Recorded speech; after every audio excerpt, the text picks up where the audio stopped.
भाजपा केंद्र चुनाव समिति की बैठक है आज दिल्ली में। ये केंद्र चुनाव समिति की बैठक होने वाली है। इस वक्त की बड़ी खबर हम आपको बता रहे हैं, भाजपा केंद्र चुनाव समिति की बैठक है आज दिल्ली में। केंद्र चुनाव समिति की ये बैठक होने वाली है। बैठक में यूपी के सीएम योगी आदित्यनाथ भी शामिल होंगे। दोनों डिप्टी सीएम केशव प्रसाद मौर्य, ब्रजेश पाठक भी इसमें मौजूद रहेंगे। 25-24 लोकसभा सीटों पर प्रत्याशियों का नाम घोषित किया जा सकता है। सहयोगी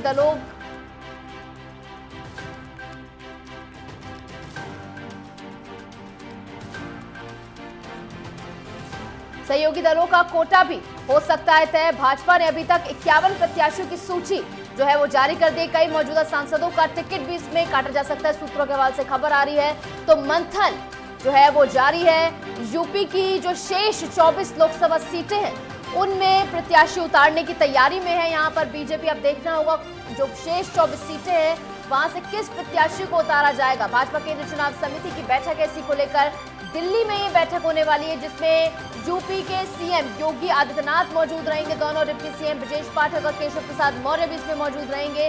और 24 लोकसभा सीटें जो शेष हैं उन पर प्रत्याशियों का नाम घोषित किया जा सकता है। जिस तरीके से 19 अप्रैल से चुनावों का आगाज हो रहा है और 7 चरणों में यहां पर घमासान होना है तो उससे पहले 24 लोकसभा सीटों पर प्रत्याशियों का ऐलान आज हो सकता है। साथ ही सहयोगी दलों का कोटा भी यहां पर तय किया जा सकता है।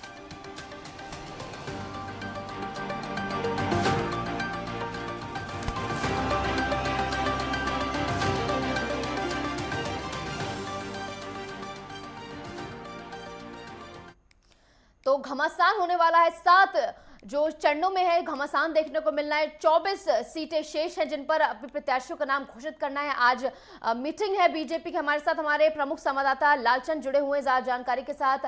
लालचंद, आज बीजेपी के केंद्र चुनाव समिति की बैठक है और 24 शेष सीटों पर यहाँ पर मंथन होना है। क्या लग रहा है कौन सीटों से उतर सकता है? बताया जा रहा है कि जो सहयोगी दल है उनका कोटा भी तय किया जा सकता है। बिल्कुल निशु, जिस तरीके से उत्तर प्रदेश एक बड़ा प्रदेश है और 80 सीटों वाला प्रदेश है और ये माना जाता है कि अगर प्रधानमंत्री कोई बनता है तो वो उत्तर प्रदेश से बनता है और शायद यही वजह है कि बीजेपी लगातार इस उत्तर प्रदेश को लेकर मंथन करती हुई दिखाई दे रही है। फिलहाल आज बीजेपी केंद्रीय चुनाव समिति की बैठक है जिसमें 24 जो प्रत्याशी बचे हुए उनके नामों की घोषणा हो सकती है बैठक के बाद, क्योंकि 51 सीटों पर बीजेपी ने उम्मीदवार उतार दिए हैं। लेकिन यह भी माना जा रहा है कई मौजूदा सांसदों के भी टिकट काटे जा सकते हैं। जिस तरीके से आप देखिए कि वरुण गांधी का भी नाम चल रहा था पीलीभीत से। इसके साथ ही अगर हम बात करें मेनका गांधी के साथ अगर बृजभूषण शरण की बात की जाए तो इनका भी टिकट करने की बात सामने आ रही थी और लगातार इस पर मंथन भी चल रहा है। कहीं ना कहीं ये कहा जा सकता है कि देरी भी हो रही है कि प्रत्याशियों के नामों की घोषणा को लेकर। लेकिन आज ये माना जा रहा है बीजेपी केंद्रीय चुनाव समिति की बैठक के बाद प्रत्याशियों की घोषणा हो सकती है। इसके साथ ही जो एनडीए के साथ सहयोगी दल भी हैं उनके भी जो है सीटों पर मंथन होगा। उस पर भी कहीं ना कहीं यह माना जा रहा है कि एनडीए के जो सहयोगी दल है अपना दल एस या ये कहा जाए निषाद पार्टी के साथ इनको भी कहीं ना कहीं सीटों में जो है जगह मिल सकती है। तो जाहिर सी बात है उत्तर प्रदेश में लोकसभा चुनाव को लेकर लगातार मंथन जारी है और बीजेपी ने लक्ष्य रखा है कि इस बार 80 की 80 सीटें जीतना है। विपक्ष को जो है करारा जवाब देना है, लेकिन विपक्ष भी कहीं ना कहीं पूरी तरीके से तैयारी करता हुआ दिखाई दे रहा है। लेकिन अब देखने वाली बात होगी कौन किसके सामने होगा, क्योंकि अभी बात करें तो चाहे रायबरेली की बात करें, चाहे बरेली की बात करें, चाहे केसरगंज की बात करें, चाहे गाजियाबाद की बात करें, चाहे मेरठ की बात करें, यहाँ पर अभी भी बीजेपी ने प्रत्याशी घोषित नहीं किए। हाँ, लेकिन ये जरूर माना जा रहा है कि लगातार बीजेपी मंथन करती हुई दिखाई दे रही है। लालचंद, हमने जितनी लिस्ट अभी जारी हुई है बीजेपी उसमें देखा कि विवादित चेहरों से बीजेपी जो थोड़ा दूरी बनाती दिख रही है, जैसे कि रमेश बिधूड़ी से उनका टिकट कट गया। तो क्या इसी तरीके से बृजभूषण शरण सिंह का भी टिकट यहां पर कट सकता है? उसके कयास थोड़े ज्यादा हैं क्योंकि हमने अब तक जितनी लिस्ट देखी है उसमें यही देखने को मिला है, सभी विवादित चेहरों से किनारा कर रही है बीजेपी। बिल्कुल, जिस तरीके से जो जनता के बीच सांसद जाते नहीं थे उस पर भी बीजेपी ने जो है सर्वे कराया था, मंथन किया था। इसके साथ ही किन किन लोगों ने जो है अपने क्षेत्र में जाकर किस तरीके का कितना काम किया, इसको लेकर जो उनके क्लस्टर थे बीजेपी के उन्होंने पूरा सर्वे किया। उस रिपोर्ट के आधार पे ही कहीं ना कहीं जो है पूरे प्रत्याशियों का चयन होता हुआ दिखाई दे रहा। हाँ, बीजेपी ये जरूर चाहती है कि ऐसे कोई जो है प्रत्याशी ना उतारे जाए जो विवादित हो या उनका वो हार हार सकते हैं, क्योंकि बीजेपी ने इस बार 80 का लक्ष्य रखा। यही वजह है कि आज जब केंद्रीय चुनाव समिति की बैठक होगी, उसमें उत्तर प्रदेश के मुख्यमंत्री योगी आदित्यनाथ भी शामिल होंगे।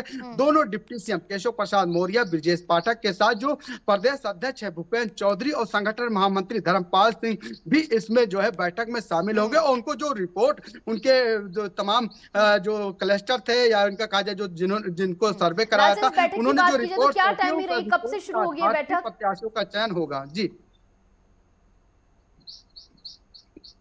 आपको मेरी आवाज मिल पा रही है लालचंद? जी, सवाल पूछिए। हाँ, मैं पूछ रही थी कि बैठक कितने बजे शुरू होने वाली है? बताया जा रहा दोनों डिप्टी सीएम योगी आदित्यनाथ भी मौजूद रहेंगे, और कौन से तमाम बड़े चेहरे जो मौजूद रहेंगे?